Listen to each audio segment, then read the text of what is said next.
Hey everyone, welcome back to another Q&A. Murray really thought the sermon on Sunday really kind of helped answer a little more of the questions we talked about last week on the Q&A. But for those who maybe haven't had the opportunity to listen to your sermon yet, why don't you remind them? Genesis 37 is the jumping off point for the Joseph narrative that'll last the next 13 chapters in the book of Genesis, and really serves as the foundation for how the rest of his story is going to unfold.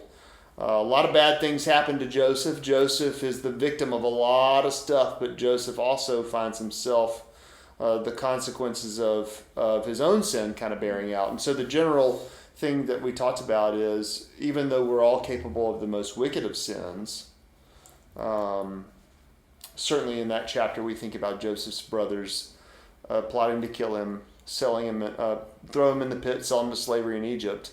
But also Jacob's sins, his father, Joseph's own sins. Even though we're all most capable of the most wicked of sins, that the most wicked of sins put on display God's spectacular mercy.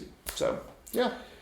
Well, so last week on our Q&A, we talked a little bit about how we're not disqualified from our maybe sinful past, and the Lord can still redeem us in that. And then we kind of paired that with we're still responsible for a little bit of the consequences of the actions of our behavior or our sinfulness. How would you help someone who's maybe currently feels like the consequences of their sin, like Joseph, maybe that very beginning part, but can still be encouraged in the gospel that this isn't the Lord's turning his back and forsaking them, but we have a responsibility, and how that pairs into God's still spectacular mercy. Yeah.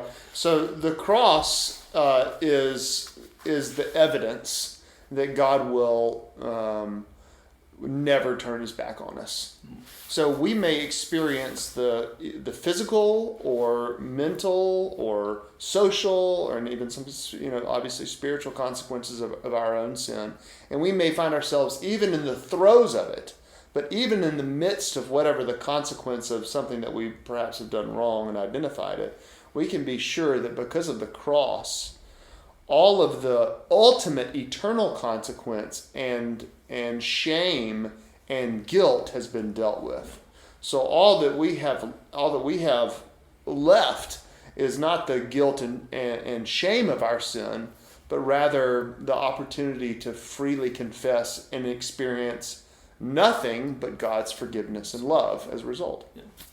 How about people on the other side of the coin where maybe they've had just family history of sin and they're bearing now the consequences of that, or they've just been sinned against in a way that has been hurtful, and they don't know why this has happened to them, and why would God allow this? Again, how would you help maybe talk or encourage someone who's maybe experiencing the sins of others and just the trials that they're facing? Yeah, that's why chapter 37 of Genesis is so unique to me, because you've got Jacob, whose favorite child is Joseph, and he treats him that way, and Joseph then bears that out. So obviously there's sin on Jacob's part, but Jacob is also the product of his own family history.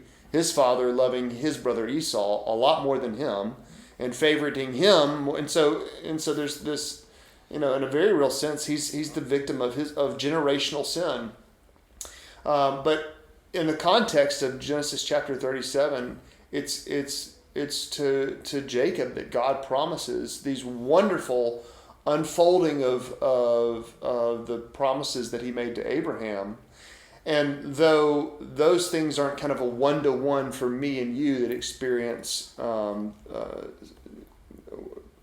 a victim standpoint sin's consequences, we don't inherit land, and there's not descendant promises and kings coming from us, those sort of things.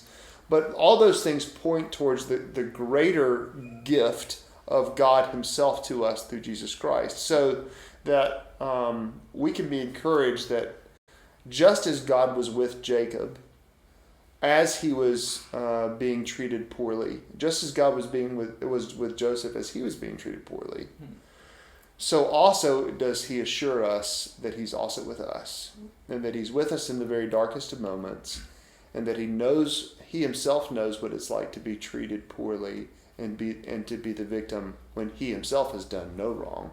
And so when we find ourselves the recipient of another's sin, we can then probably most closely identify with our Savior, who experienced the consequence of other sin, including our own, through no fault of his own.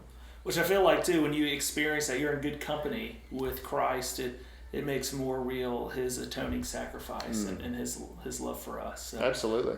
Well, thank you for your encouraging word. As always, we would love to hear from you with any questions you might have from a sermon that you heard on Sunday or just any future topics. But thank you for supporting Cobham Park, and we'll see you soon.